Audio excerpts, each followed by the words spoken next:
Bonjour à tous, je suis avec mon petit frère Sébastien. Salut Sébastien. Bonjour à tous. Et donc nous venons tout droit de sortir de Dune partie 2, à peine il y a 1h30, 2 heures, hein, on C'est vient de ça. sortir, donc On a à peine eu le temps de on a, discuter ouais, de nos avis, encore à peine, hein. on a effleuré quelques aspects, donc on imagine un peu nos avis, mais il y a pas on n'a pas détaillé tant que ça, afin de vous réserver cette petite partie sans spoiler. Ensuite on fera une partie spoiler un peu plus conséquente, qui sera peut-être plus sous forme de podcast par exemple. Donc on va essayer D'analyse, de... Ouais. quelque chose de plus approfondi. Ouais, donc on va surtout faire cette vidéo pour vous recommander ou pas le film. Pour une fois qu'on fait une critique à chaud, donc en sortant du film, dans la période où il faut parler du film, on y va. Donc qu'est-ce que tu veux que je résume un petit peu l'histoire ou... Bah peut-être dire ce qu'on a pensé du premier film et Ouais, oui, déjà, résumé. l'univers de Dune en général, pour mon bagage personnel, du coup on a tous les deux vu le Dune de David Lynch, juste Voilà, ici. sorti il y a 3 ans, on l'a vu en même temps. Oui, Et pour ce qui est de nos opinions, je pense qu'on est globalement d'accord. c'est... On a globalement le même avis sur le film Dune, premier du nom. À savoir que on avait beaucoup aimé la globalité du film, c'est-à-dire l'ambiance apportée par la musique de Hans Zimmer qui est monumentale, qui est l'une de ses meilleures toutes dernières musiques, en comptant celle d'Interstellar notamment, mais qui a eu l'Oscar. voilà, qui est totalement méritée. Donc on avait bien aimé l'atmosphère globale. Après l'histoire, on avait trouvé que c'était froid totalement, hein. C'est le truc du film, c'est qu'il est froid. Donc on n'était pas forcément resté attaché à certains personnages, hein. Il me semble que toi aussi cet Ouais, avis. j'ai toujours eu des réticences envers Timothée Chalamet dans le rôle du Etc. protagoniste. Donc on n'était pas particulièrement rentré dans l'histoire et dans les personnages, hein. C'est peut-être aussi. Même si le casting aide un peu, parce qu'il y a un gros casting qui fait que... Et il y a un bon casting. On a des gueules charismatiques un peu partout quand on se balade dans le film, quoi. Donc, C'est clair que moi, j'ai pas de problème avec Timothée Chalamet. Et j'ai bien aimé Oscar Isaac. On va peut-être en parler sur ce film-là, sur le deuxième. Il m'a peut-être manqué mon Oscar Isaac, qui avait bien sauvé une partie de Dune 1, finalement. ouais. Et donc on se rejoint là-dessus, c'est-à-dire on a globalement bien aimé. Et on est conscient de ses qualités, c'est-à-dire une excellente ambiance générée par Vraiment, une musique. Une Et ambiance, la sans DA. parler des décors, bien sûr. L'ambiance, la DA très flat, très géométrique et simple, hein, qui rappelle un peu la science-fiction des années 60-50 même. Et l'ambiance globale, la musique, les Tout à décors, fait.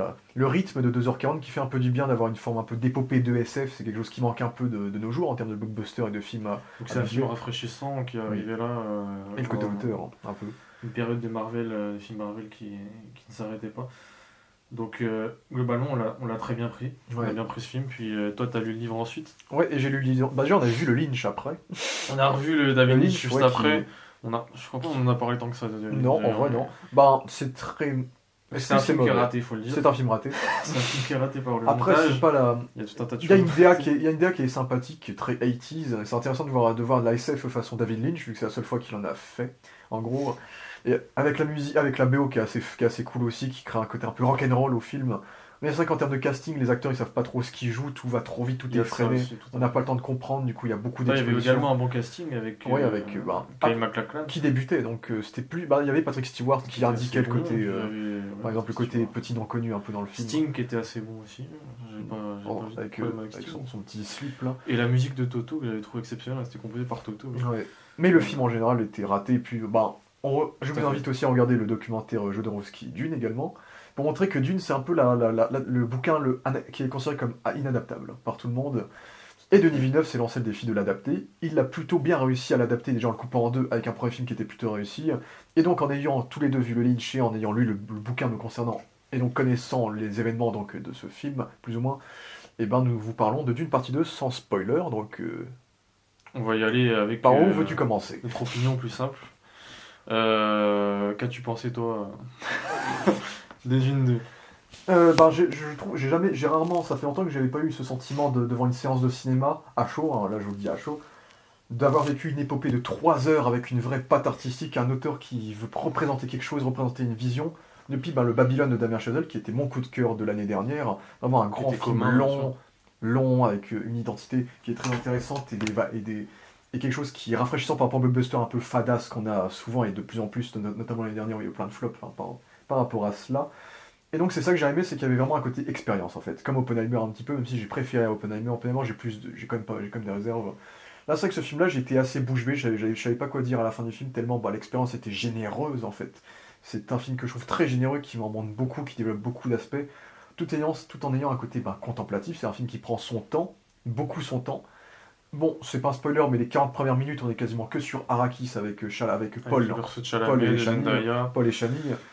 Donc j'avais limite l'impression qu'on était déjà sur un premier film de quasi 1 heure juste sur Arrakis. Ouais, un peu- Et après, on va découvrir un petit peu l'environnement des Harkonnen, de l'Empereur, et ensuite on va commencer à démarrer cet aspect film de guerre qui avait été vendu par le film. Mais c'est vrai que Il c'est est un vendu film même qui... dès le premier film, hein, pour les bandes Ouais, ouais, annonces, parce qui que... étaient un peu trompeuses, mais pas Ouais. tout à fait. On l'attendait ce film de guerre, et c'était promis dès les trailers. Les trailers axaient vachement sur l'action. Ouais. Et une chose auquel je peux être sûr, c'est qu'en termes d'ambiance, si vous attendez à quelque chose, attendez-vous à la suite du premier, tout simplement, dans le sens où c'est pas un film que j'irais accessible en mode blockbuster d'action machin, pas du tout. C'est un film qui est un peu plus léger que le premier. Il y a plus d'humour, mais ça ne dédramatise pas du tout l'action et les événements qu'il y a dans ce film-là, parce que les événements sont plus dramatiques, plus importants dans ce film-là. Mais il y a un peu plus de légèreté, notamment avec le personnage de Javier Bardem, de Stilgar, Tout à fait. et sa croyance. On n'avait pas eu le temps de découvrir véritablement Ouais, le justement. premier, donc là, on voit qu'en fait c'est un personnage plein d'humour. Ouais, c'est intéressant parce qu'on étoffe les persos. Il fait un peu ça dans celui-là aussi par rapport à des persos qu'on pourrait revoir dans le troisième, notamment Florence Pugh par exemple, qu'on voit pas tant que ça, mais qui a quand même son temps d'écran et qui serait extrêmement importante dans le bouquin d'après. Introduit aussi, ouais. Donc il y a beaucoup d'introductions comme ça, un petit caméo par exemple. Et donc c'est ça, on étoffe des personnages comme Stilgar avec un peu de légèreté, mais aussi je trouve qu'il y a un côté un peu plus horrifique, je trouve, dans le ton du film, dans le sens où on développe un peu plus la mythologie des Bene Gesserit, les sorcières donc de cet univers-là. Il y a des séquences qui font presque très... j'ai un petit peu comparé à Cronenberg, vu qu'il y a quelque chose d'assez charnel dans l'univers de Dune, c'est que le corps humain est important, c'est l'eau qui est dans le corps est important, et t'as des scènes qu'on peut trouver un peu, pas gore, un peu perturbantes, en fait, en termes de scènes. Donc j'avais un petit côté horrifique. Bon, c'est pas un film d'horreur, vous n'allez pas flipper votre tendre mère.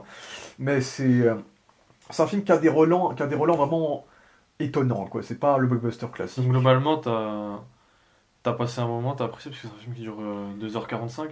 Ouais, c'est vrai que j'ai vu le temps passer dans le sens où en fait j'aime bien cette sensation là, pas la sensation, je suis pas un grand fan de cette sensation du j'ai vu un film de 3 heures, j'ai pas vu le temps passer. Moi j'aime cette sensation de sentir que le film il est long, De sentir le temps passer, et ouais, puis... tu sens que t'as pas payé ta place pour rien, tu vois. Bon, voilà, oui, t'as payé. il y a un truc, Tu vois, on sent qu'il y a il y eu a toute une chose. on sent qu'il y a une générosité, qu'on nous développe un truc, on développe des aspects, on prend son temps et à la fois on arrive à créer. En termes de rythme de montage, le film est très très bon, quoi. C'est que c'est à la fois lent, on développe à fond les personnages, on est les persos importants, parce qu'il y en a qui le sont beaucoup moins, et à la fois on arrive de manière très très logique à les faire évoluer et à mener à ce grand final, donc qui est assez attendu. Et puis pour les fans du livre, il y aura des différences, plus de différences que dans le premier film par rapport au livre, notamment sur la fin, il y a 2-3 changements qui peuvent surprendre. Là où dans le premier film, ils avaient surtout enlevé des intrigues du premier film qui étaient sur des personnages secondaires dont ils avaient réduit le rôle. Là aussi, on a de ça. Il y a des persos du livre qui ne reviennent pas forcément dans celui-là. Des intrigues sont raccourcies, très très raccourcies évidemment. Parce que s'il faudrait bien adapter d'une, il faudrait faire une série télé de 8 heures, à mon avis, même 10 heures peut-être. Là, on a une version de 5 heures avec Villeneuve, et quand on voit la version de 2 heures de Lynch, on est bien content quand même d'avoir une version de 5 heures sur ce bouquin-là. Donc, il y a des changements, donc je pense que ça peut aussi créer un petit peu de surprise pour les fans du livre, et même du film de Lynch, vu que Lynch est resté fidèle au livre, même s'il l'avait raccourci énormément. Donc c'est ça qui est intéressant aussi. Et Je vais donner mon avis. vas-y. En global, tu parlais de l'aspect Cronenberg, justement, je vais rebondir là-dessus pour pas l'oublier. Je trouvais que David Lynch avait bien plus cet aspect Cronenberg, mais en même temps c'était le style de David Lynch. Ouais. Et la richesse du film de David Lynch, qui est complètement raté par son montage, par des effets spéciaux, enfin trop d'ambition, et une querelle avec le studio globalement. Hein. Mais pour ce qui est de la DA, voilà, j'aurais pu dire ça sur le Lynch. Sur celui-là, on se retrouve sur celle du premier film. J'ai des réserves. Donc sur mon avis, pour attaquer le deuxième film, j'ai de grosses réserves. Et ce qui est marrant, ce qui est intéressant, parce que David Lynch lui-même, Denis Villeneuve lui-même disait qu'on est dans une période, et c'est vrai, dans une période où les gens aiment regarder des films longs. On le voit avec Oppenheimer qui a été un gros succès, on le voit avec... il y a d'autres films qui durent 3 heures en ce moment. Et celui-ci risque quand même d'attirer certaines personnes, un certain nombre de personnes, que les gens venaient pour voir des films qui vraiment remboursaient, j'ai envie de dire, le prix de la place, avec une longue durée, avec du grand spectacle, avec des beaux plans. Donc ça, pour le coup, on peut pas dire que c'est mensonger sur la publicité de Villeneuve sur son film. Tout à fait, il y a des plans excellents, parce que c'est un gars qui vient du monde du documentaire, donc il y a des super plans larges, en l'occurrence en IMAX, plein écran. Il y a des plans rapprochés, il y en a plus que dans le premier film, parce que c'était une des grosses remarques sur le premier film, qui fait le style de Villeneuve. C'est que globalement, dans ses films, il n'y a pas de plans rapprochés, c'est souvent des plans à la même échelle. Des plans rapprochés, oui, à peu près comme ça, mais jamais très rapprochés. C'est vraiment les plans très rapprochés, il y en a davantage dans celui-là, ou des plans sur des visages plus serrés. On les retrouve plus dans celui-ci. Il y a tout l'intérêt aussi des scènes de rêve de Paul. Et donc ça, on peut le voir dans le film de Lynch. Il y a plein de moments où du coup Paul a des visions, ça on le voyait déjà dans le premier film. Donc pour ce qui est de ces scènes-là, dans le deuxième film, il les a toutes faites un peu de la même manière. Il a tout, pour toutes les scènes de rêve de Paul, il a mis le même lens flare, le même un effet, petit côté lens flare qui apparaît. même style, mais c'est très épuré, ça n'a rien Ouais, à bah, voir avec le en style fait, de Lynch. c'est une manière de faire apparaître des rêves, mais de manière contemplative. On fait du Voilà, lens il y a- flare il y a un un peu calme, côté avec la endormant. musique qui se pose, et là les rêves apparaissent. Tu vois. Après, ce qui m'a un peu déçu, c'est qu'il se répète. Donc il fait tout le temps le même effet. Donc on voit quand même la différence. Il y a de la création. Ouais. Mais moi, ce qui m'a déçu globalement, alors il y a pas un énorme écart entre le premier et le deuxième sur la création. C'est peut-être une de mes déceptions, c'est que je m'attendais peut-être à ce que dans le deuxième, il y ait quand même un peu plus de décors, qu'on nous envoie le truc. Dans le premier, j'avais été assez satisfait des décors. Dans le 2, j'en attendais peut-être encore un peu. Au final, je trouve qu'il est resté sur ceux du premier. Après, il y a une grosse partie qui est dans le désert total. On passe assez peu de temps sur Arrakis. Je l'appelle des Harkonnen. Des Harkonnen, la planète des J'ai plus le Harkonnen. nom. C'est genre Genesis Prime, un truc comme ça. Ouais, on passe très peu de temps dans cette planète. Uniquement avec une scène notamment avec l'acteur Austin Butler qui est dans les trailers, hein, donc qui est génial parce que il joue du noir et blanc et donc là en termes d'artistique et de création, je trouve ça parfait. C'est ça qui marche. Moi, pour le coup, j'avais un peu de réserve sur les décors du premier car j'aime le style épuré de Villeneuve, ça le sépare directement des autres films de SF qu'on a pu avoir avant. Ça ramène un côté très années 60, 50, 70 avec des ronds, des carrés, des machins. Et c'était ça qui marchait en termes de DA dans le premier film. Et le problème, c'est que dans le premier film, t'as plein de familles. Mais j'ai du mal à reconnaître la patte visuelle de chaque famille, de chaque planète, puisque tout était épuré en fait. Là où dans ce film-là, justement, on visite un peu plus la planète des Harkonnen, on passe bien 20 minutes dedans. Et pour le coup, on repère bien les univers graphiques de chaque monde en fait. L'univers de sable d'Arrakis, l'eau de Caladan chez Paul, le fait que l'empereur vit dans une forêt, ce qu'on voit dans la bande-annonce, dans une planète un peu verte de verdure, donc la verdure, donc là où il y a l'eau, il y a tout, il y a le soleil, etc.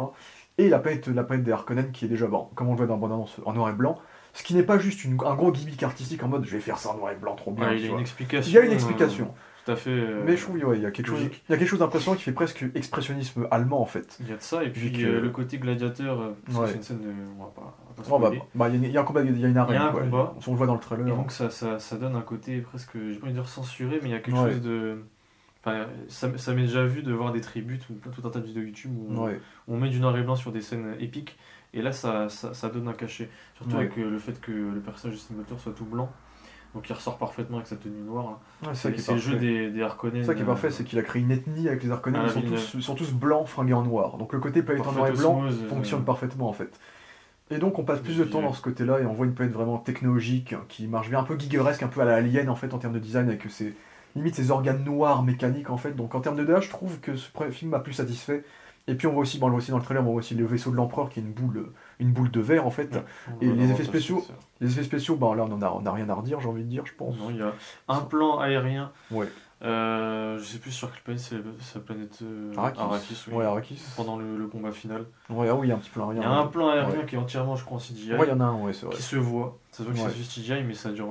C'est peut-être le seul plan où vraiment j'ai trouvé que ça se voyait vachement. Enfin, vachement. Je vais un peu loin, mais ça se voyait quand même. Ouais. Mais non, sinon après, il n'y a pas masse d'effets spéciaux. Il y a surtout des effets visuels. Enfin, il y a des effets spéciaux, mais il n'y a pas beaucoup de CGI. C'est Villeneuve, il y a un côté très Nolan, c'est qu'on ressent qu'il essaie de shooter le plus possible en practical avec des effets pratiques partout dans son film, et qu'il utilise vraiment des effets spéciaux vraiment quand c'est nécessaire pour mettre en avant la narration en fait. Et c'est quelque chose qui rend la chose palpable et intense, entre guillemets, c'est que vraiment, on voit qu'ils sont vraiment dans le désert, on ressent qu'ils sont vraiment dans des décors réels. Surtout le côté épuré aide à ça, parce que ça crée un côté années 60-70 qui avait ce côté vrai décor en fait. Donc je trouve qu'on ressent cet aspect practical qui marche bien. Et les scènes d'action sont mieux filmées que dans le premier, dans le sens où ce film-là est un film un peu plus d'action, pour le coup, puisqu'on a bien... Après, on n'a pas 1000 scènes d'action, on en a genre 5. Mais 5 grosses, tu vois. C'est des scènes d'action assez longues, en fait, c'est surtout ça. Mais c'est des scènes d'action qui sont mieux filmées que dans le premier. Dans le premier, on voit que Villeneuve, c'est pas un réalisateur d'action, il est coupé un peu n'importe comment. Là, il s'est un peu amélioré, il fait souvent il fait des petits plans séquences ou des travelling pour suivre les personnages. Comme ça, il évite de faire des montages cutés qui rendent l'action un peu décevant, entre guillemets. Il y a 2-3 moments comme ça, mais je trouve qu'il s'en sort un peu mieux. Bah, le combat de l'arène, c'est surtout un combat où la mise en scène est faite par les points de vue. C'est parfois t'as des combats, t'as des points de vue aériens, t'as des points de vue de l'échelle du personnage, etc. Ouais. Donc on peut trouver le découpage un peu aléatoire, mais comme on voit qu'il y a un côté très versatile dans le film, on sent qu'il veut exploiter à fond ses décors en fait. Il filme dans tous les angles, les meilleurs angles possibles. C'est ce qu'il faisait très bien dans le premier. Ouais, ce qui fait que la réalisation m'a pas dérangé encore. en général. Ouais. Moi, sur les décors, voilà, pour terminer sur les décors, Ouais. moi, voilà, j'ai pris plus la claque sur le premier film, sans dire prendre une claque non plus, mais j'ai quand même vachement bien aimé son approche dans le premier film. Dans celui-ci, j'ai plus de réserve, hormis donc la scène gladiateur sur la planète avec le personnage de Austin Butler, là, qui vraiment. C'était parfait. Pour ce qui est du film, pour revenir vraiment au film et mon ressenti, je suis déçu. Et il y a un truc qui me perturbe et qui m'interroge, c'est que le rythme, je l'ai ressenti vachement. Et que j'ai trouvé le film assez peu rythmé, assez mal rythmé même.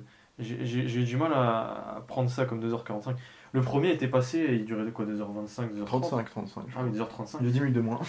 Et donc là, il y a un petit écart entre le premier et le deuxième, donc normalement ça aurait dû passer pareil. Mais j'ai trouvé que le premier passait très bien. J'ai l'impression qu'il dure 2 heures à chaque fois que je le regarde. Parce que c'est vrai que le premier, tu Je l'ai découvres vu 2 ou 3 fois, tu découvres un univers. Là, C'est différent. On te lance 3 quarts d'heure à Arrakis. Ça n'a rien à voir. Tu vois, donc c'est un peu.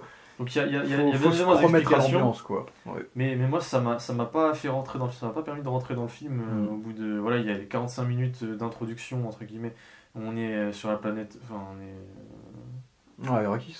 On est à Arrakis, dans le désert, avec, on reprend là, on avait terminé dans le premier. On développe un peu plus la coutume Fremen qui était évasive dans le premier, puisqu'on les introduisait. Donc là, on développe Zendaya, on développe des persos qu'on ne nous a pas vraiment développés. Zendaya, c'est peut-être le plus gros point fort du film, je pense. Je trouve très intéressant le personnage. Bah, si on parle des personnages. Après, je vais vite fait dire, je pense qu'en termes de décor, de costumes, je trouve qu'on est vraiment sur un très bon film.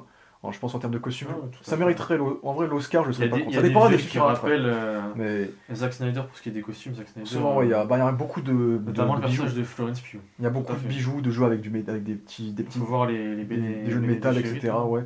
Même les décors des Harkonnen qui font très expressionnisme allemand avec des dents noires, des yeux noirs, des trucs comme ça. Donc il y a une variété des costumes. Déjà installé, mais là c'est l'avantage. Mais là, il en rajoute un peu. C'est meilleur. Oui, les sorcières qui ont un côté très imposant avec leurs robes, etc. Donc en termes de costumes, c'est intéressant. Et en termes de la musique.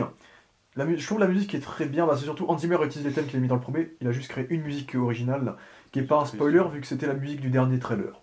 En gros, c'est celle-là. Qui est le thème de Shani, je dirais, de la relation amoureuse entre Paul et Shani, qui est une très bonne musique et qui marchait très bien.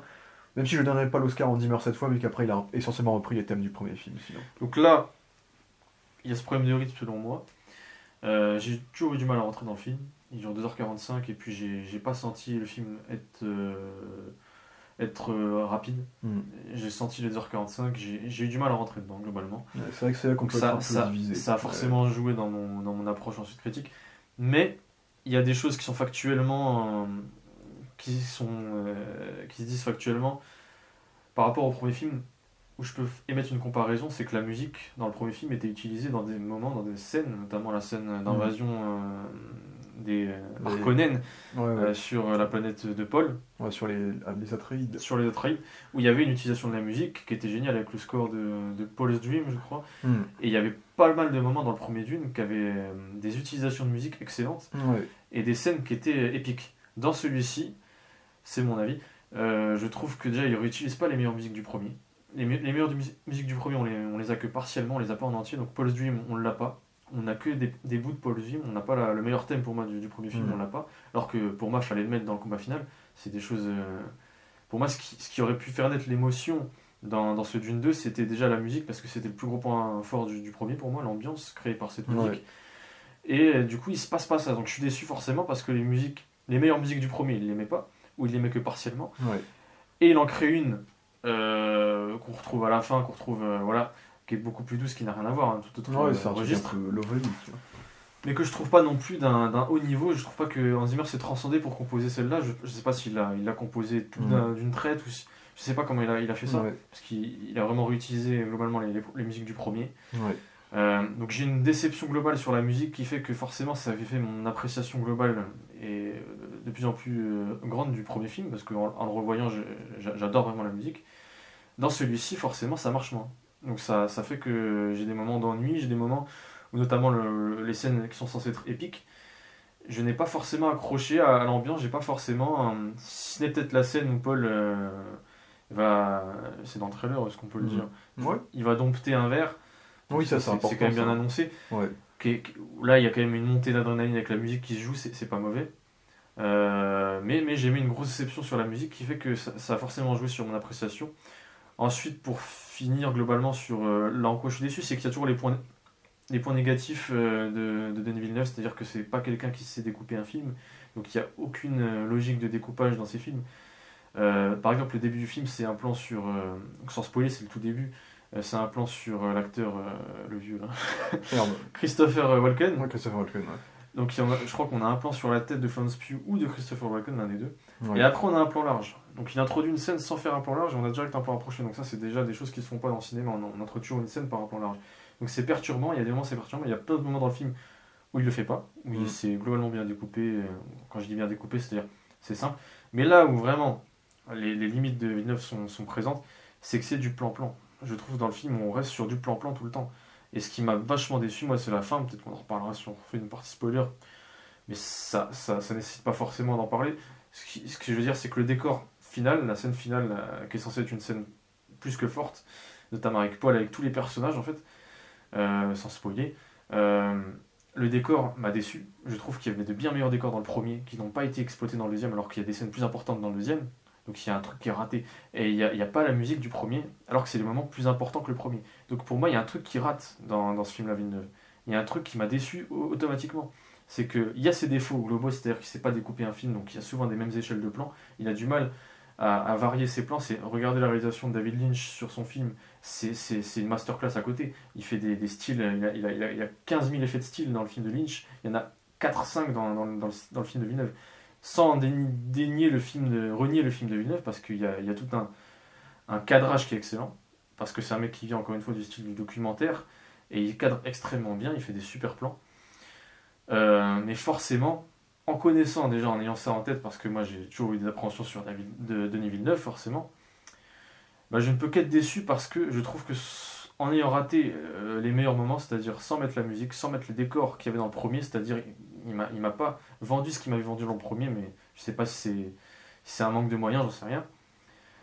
Bah, il a fait ressortir ses plus gros défauts, c'est-à-dire du plan-plan. Et je trouve que globalement, le film souffre d'avoir trop de plans rapprochés et trop de conversations avec des plans sur un perso puis un autre. Donc j'ai été globalement déçu. Après, je pense qu'on peut conclure là-dessus. C'est un film qui est aussi difficilement accessible. C'est peut-être aussi que j'ai pas revu le premier depuis un moment. Il y a quelque chose de ça qui est évident, c'est que les personnages on les quitte dans le premier et on les retrouve tout de suite dans le deuxième. Faut raccrocher les wagons. Faut avoir eu le premier. C'est pas un film, voilà, c'est pas un film pour tout le monde. Faut absolument avoir vu le premier. Après, je pense justement que le premier c'est un film bouche à oreille, quoi. C'est le premier. Villeneuve il a jamais fait des gros succès au box-office. Oui. Et le premier a vraiment ramené des gens, a fait qu'il ait marché de justesse en plein Covid. Et le film a vraiment gagné une réputation qui va faire que celui-là fera beaucoup plus, à mon avis. Il y en a qui pensent peut-être même le milliard. On verra. Je pense pas, mais il va rentabiliser son budget. Chacun va souligner le sound design aussi. Il y a un gros travail de sound design. Premier qui l'est encore. Ouais, surtout avec le jeu des trucs qu'ils utilisent pour ramener les verres, par exemple. Il y a toujours un jeu de rythme avec ça, par exemple. Le sound design aussi fonctionne très très bien. Et je pense oui que je suis plus sensible peut-être au film dans le sens où j'ai lu le livre et que t'as aussi cet aspect attente de voir chaque séquence du livre adapté, genre quand ils domptent le verre, le duel de fin. C'est vrai que ça fait des contraintes après s'il faut avoir vu. Et c'est là quand tu vois des différences, ou quand tu vois qu'ils ont coupé certains personnages. Faut avoir lu le livre pour l'aimer, c'est. Non, bah c'est pour ça parce que peut-être que j'aurais trouvé le film un peu long, difficilement accessible. Peut-être que j'aurais trouvé le film un peu long. Même en ayant vu le premier, je trouve qu'il est difficilement accessible. Après, c'est des défauts au moins qui me reviennent parce que il fait que de parler. Après, je pense qu'il est plus accessible peut-être que le premier dans le sens où il y a plus d'action, c'est un peu plus rythmé. C'est vrai qu'il y a de l'action, mais je trouve que les scènes d'action sont très courtes. Le scénario est plutôt simple en vrai. Oui. Moi, je pense que le troisième va beaucoup plus m'intéresser, notamment par rapport à ce que tu m'as dit par rapport au livre, etc. Ça, on en reparlera peut-être plus tard. Je trouve que c'est quand même un défaut majeur. Moi, je trouve il a la difficulté d'être accessible ce film et l'action. Peut-être qu'on peut critiquer. Comme on nous l'avait vendu, je trouve que les scènes d'action sont très courtes, il y en a très peu. Peut-être qu'il y a un problème d'émotion. Il s'est davantage appliqué par rapport au premier film où les scènes d'action étaient assez moyennes, voire mauvaises. Dans celui-ci, il y a des plans séquences, il y a un travail sur la lisibilité qui est quand même meilleur. Mais elles sont très peu nombreuses, les scènes d'action. Et puis globalement, on a un final où c'est surtout du plan-plan, du champ contre champ, très simple. Et ça m'a déçu forcément. Connaissant les défauts de Villeneuve, bien sûr, je trouve même que dans peut-être Blade Runner 2049, il y a quand même un meilleur travail, moins de champs contre champs normaux. Là, je sais pas, sur la spatialisation de la scène, sur comment on fait un climax, je trouve qu'il a manqué quelque chose, notamment avec le potentiel qu'avait amené le premier film. Et moi, ce qui m'avait marqué, c'est forcément la musique. Je trouve que c'est une occasion manquée, mais je comprendrais et je serais même content que plein de gens l'apprécient parce que je trouve que le premier n'a pas forcément eu le bouche à oreille escompté. Je trouve que le premier mérite un peu plus, notamment aux Oscars. Il a eu quoi, un seul Oscar, il aurait pu avoir les décors. Je pense cette année, je pense pas qu'il y ait eu grand chose. Peut-être qu'il l'a eu, je sais plus. Je sais pas s'il a eu les décors, mais. Ouais. Donc, je suis pas contre le succès de ce film-là, mais je pense qu'il y a il y a une certaine hypocrisie parce que j'ai du mal à croire qu'il y a autant de personnes qui rentrent dans ce film-là. J'ai du mal à y croire. Je pense pas.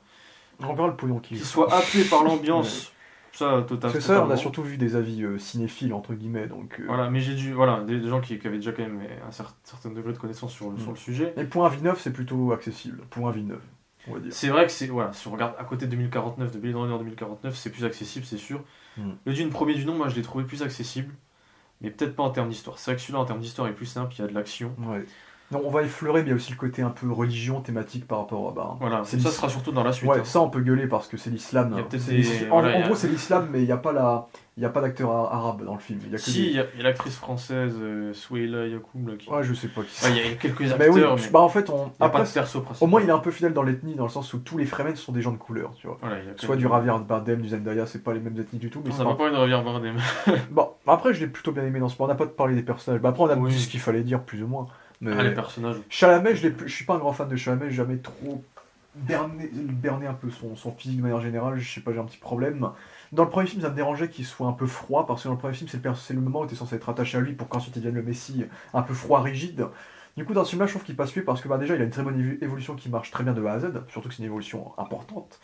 Il passe d'un perso qu'on peut apprécier à. Un beaucoup plus ambigu en fait. Et donc je trouve que ça passe bien et il le joue bien, surtout il joue à fond avec les voix, Villeneuve il aime bien mettre des gros effets de voix, du coup ça le rend imposant et il l'iconise tout le temps, avec ses plans.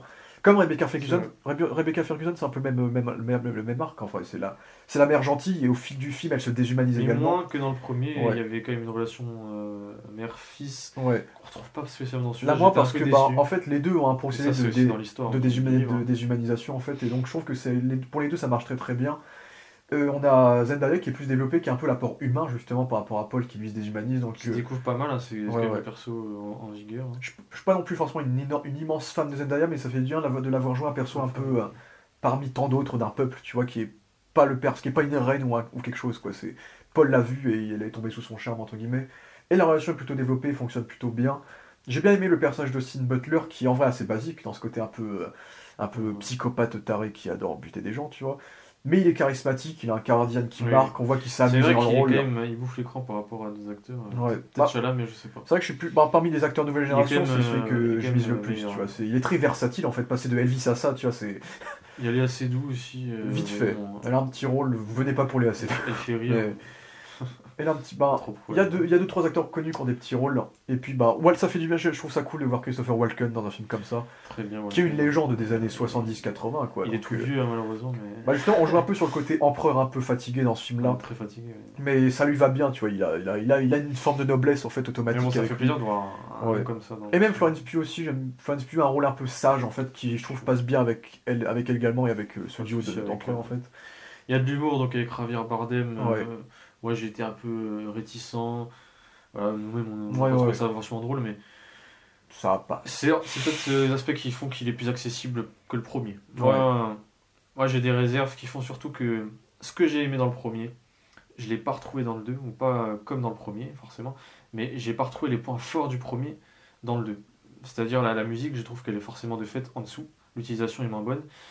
La mise en scène, là où ça marchait dans le premier parce qu'il n'y avait pas à filmer d'action, il n'y avait pas à filmer autant de dialogue dans le premier, il y avait très peu de dialogue. Dans celui-là, il y a beaucoup de dialogue, alors que Villeneuve a dit dans une déclaration il n'y a pas longtemps pour faire la promotion du film, bien sûr, donc pour faire le buzz, mais il avait bien dit, moi je préfère les films qui racontent quelque chose avec des plans larges, etc. Les dialogues, je sais plus, il avait dit quoi sur les dialogues. Ah oui, il aime pas les dialogues. Voilà, mais je trouve dans ce Dune 2, il y a je ne sais combien de champs contre champs, il y en a quand même pas mal. Hein. Surtout avec Javier Bardem et Paul. En fait, lui, il adore faire des inserts. Les inserts, des plans un peu comme ça, d'angle, en fait. C'est les angles qu'il aime bien. c'est pas forcément l'art du show don't tell en fait, mais Voilà, il a quand même un souci de varier son sujet quand il s'agit de réaliser, de raconter une histoire avec la caméra, il sait pas le faire. Mais c'est pas dramatique, dans le premier ça avait tout à fait marché. Dans celui-là, je trouve qu'il y a des limites qui arrivent. Ouais. Peut-être l'action m'a déçu également. Moi, je pense que le 3 peut être meilleur. À revoir. Mais voilà, forcément, vous comprenez pourquoi moi j'ai ces déceptions. C'est que je retrouve pas globalement ce qu'a fait l'essence de mon appréciation du premier dans celui-ci. Ouais. Puis il y a les autres personnages. Stellan Skarsgård qui est très marquant dans son rôle de Baron Harkonnen. Ils ont réussi à faire deux méchants iconiques en un film, je trouve, avec Austin Butler qui se rajoute. Et lui qui était un peu moins iconisé que dans le premier, où il était un peu en mode Palpatine dans le premier. Puisque là, il y a l'empereur qui se rajoute en plus, donc il faut quand même rajouter une forme de faiblesse, j'ai plus le mot, mais de vulnérabilité en lui. Mais il reste très charismatique. Bautista, c'est vraiment un loser dans ce film-là, mais c'est le rôle du personnage, donc ça marche bien en comparaison d'un Josh Est-ce que Brolin. t'as été pris par les scènes de tension avec Bautista quand il y a une petite scène Il y a une scène qui est de son point de vue pour montrer que c'est une merde, un peu. Il y a une scène où il gueule au début pour faire de la pression, j'ai pas trouvé ça très terrifiant. Ils ont voulu... pour moi, il doit pas être terrifiant, il va être pathétique. Je l'ai trouvé meilleur dans le premier parce qu'il parle pas, donc il y a son design que je trouve très bête bon. Un peu, tu vois, mais... Dans celui-là, forcément, on peut être déçu. Comme le baron, forcément, dans le premier, moi j'avais dit le premier, les scènes entre le baron et Oscar Isaac, j'avais trouvé ça excellent. Là, je retrouve pas ça. Parce qu'il y a Javier Bardem qui est pas génial, je trouve pas son rôle génial. Après, c'est le rôle qu'il a, mais je vois pas trop l'intérêt d'avoir pris Javier Bardem. Et globalement, les scènes du baron dans celui-ci, surtout celle avec son neveu, donc Austin Butler, oui. Mais sinon, il n'y a pas forcément une scène entre le baron Harkonnen et un grand chef. Il y en a pas vachement dans celui-là. Vu que c'est la continuité, on peut dire que c'est moins bien. Mais je veux dire, les persos étaient déjà installés. Les points positifs également, tu vois, mais... de tous ces persos-là étaient déjà ceux du premier film. C'est vraiment ça que je veux dire quand on parle d'un deuxième film, c'est quels sont ses apports, quels sont les apports de Dune 2 par rapport à Dune 1. C'est vrai que c'est la suite collée. Mais je trouve qu'il y a quand même un apport. Je trouve qu'on est en dessous. Je trouve qu'il y a quand même un apport d'ambiguïté, parce que dans Dune 1, t'arrivais à délimiter les gentils des méchants. Oui, c'est sûr. Là, t'as aussi Josh Brolin qui est le dernier personnage que j'ai pas trop évoqué. On s'attend à avoir une relation un petit peu paternelle élève avec Paul comme prévu, mais il a un petit côté extrémiste de militaire qu'il est qui fait que personne n'est vraiment gentil dans ce film-là. T'en as qui sont à fond sur la religion, d'autres qui sont à fond sur le côté famille. C'est que t'as des méchants très méchants qui sont les Harkonnen et un peu l'empereur, mais personne n'est innocent dans ce film-là. C'est très ambigu dans le point de vue en fait. Et c'est le 3 qui va confirmer ça, vu que Frank Herbert avait écrit le deuxième bouquin pour prouver que Paul en tant que Messie, c'est pas le gentil Messie qui va sauver tout le monde, mais lui, tu vois. Et montrer que c'est pas forcément positif de d'avoir des croyances comme ça. Dans l'univers du film, je vais pas parler des vraies croyances, sinon après c'est polémique sur polémique.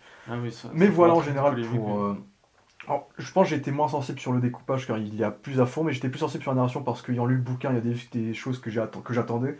Et des scènes que je trouve quand même plutôt mémorables, quand même, comme la scène du verre. Mais c'est ça, tu vois, je trouve qu'il y a des scènes qui font cinéma, je trouve. Moi, j'ai un manquement sur ces scènes-là. Voilà. Le combat final du dernier acte, du moins le dernier acte, m'a pas marqué comme il aurait dû me marquer. Puis surtout la scène finale, comme j'ai dit, le décor, je trouve, ça faisait un peu comme s'il avait réuni tout son casting dans une pièce, et puis le décor n'était pas impressionnant, alors que dans le premier, il y avait des décors meilleurs. Donc j'ai une déception globale par rapport peut-être au niveau du premier film. Okay. Et revenir sur un petit truc, c'est que dans le premier film, j'étais pas particulièrement intéressé par les personnages, toi aussi. J'étais plus intéressé par l'ambiance, etc. Là, on est un peu plus. Là, c'est sûr que c'est un film qui s'intéresse plus aux personnages. Je trouve ça un peu plus humain, c'était un peu trop froid pour moi dans le premier. Mais moi, c'est pas ce qui m'avait intéressé, donc c'est pas ce truc qui m'a. J'aime bien Timothée Chalamet, de mon côté, ça va. Austin Butler aussi, notamment. Mais dans ce film-là, je recherchais surtout l'ambiance, et l'ambiance, je trouve qu'elle est inférieure au premier. C'est un film différent, de fait. Et moi, je pense que le 3 sera plus, pour moi, c'est un film apparemment politique, c'est ça qui s'annonce. Du coup, pour conclure, je dirais que pour moi, il faut plus de blockbusters comme ça au cinéma, avec une patte, avec un grand spectacle, une générosité sur la durée, sur l'univers, et quelque chose vraiment d'authentique et d'assez neuf, neuf entre guillemets, même si rien n'est vraiment neuf. Et donc c'est un film que j'ai vraiment aimé en tant qu'expérience et que j'ai beaucoup apprécié. J'ai 2-3 lacunes, mais Seb, t'es un peu plus divisé. Moi, je suis divisé. J'avais préféré le premier, c'est vraiment ça. Le problème, c'est que j'avais préféré le premier, puis que je suis déçu par rapport à ce que j'avais aimé dans le premier. Sinon, pour ce qui est du cinéma actuel, forcément, quand on a Oppenheimer, on a des films quand même qui sont plus de sujets. Enfin, ça n'a rien à voir avec les Marvel. C'est forcément positif que ce film-là sorte, qu'il ait un bouche à oreille qui fonctionne. C'est forcément positif, je peux pas être contre ça. Après, forcément, moi j'attends. Tu vois, l'humour avec Javier Bardem m'a fait un peu douter.